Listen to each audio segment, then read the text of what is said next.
Pesanteur. Donc si tu veux, Valérie, on t'écoute.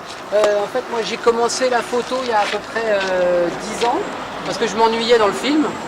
J'ai fait beaucoup de publicité, j'ai fait du pub pour Knorr, pour le CIC. Et à un moment donné, je me suis vraiment ennuyé à faire des histoires pour les autres. J'ai voulu faire quelque chose pour moi. Et donc du coup, je me suis essayé à la photo. Et j'ai fait une première série qui s'appelle Apesanteur. Où en fait j'ai imaginé que la Terre s'est mise à tourner plus vite et que la force centrifuge avait annulé la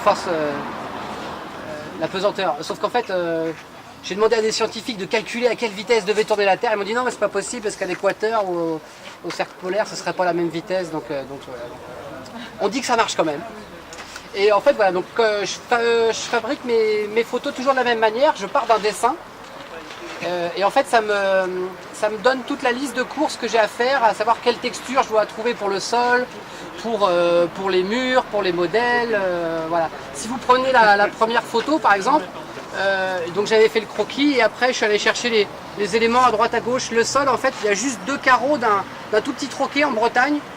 En fait, partout où je vais, je photographie des textures, je prends à droite à gauche, je dis tiens, ça c'est sympa. Voilà. Les murs viennent de Venise. La fenêtre vient d'une station balnéaire qui s'appelle le Val-André.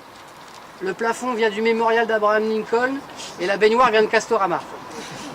Voilà. Et puis la modèle est photographiée en studio. Voilà. Et en apesanteur, chaque modèle a sa technique pour trouver la bonne position. C'est-à-dire que là, j'ai dû la faire sauter à peu près 50 fois. C'est-à-dire qu'en fait, le sol est, j'ai envie de dire, de manière verticale. En fait, voilà. Elle saute, elle balance les bras en arrière, les genoux gauche un peu plus haut. Voilà.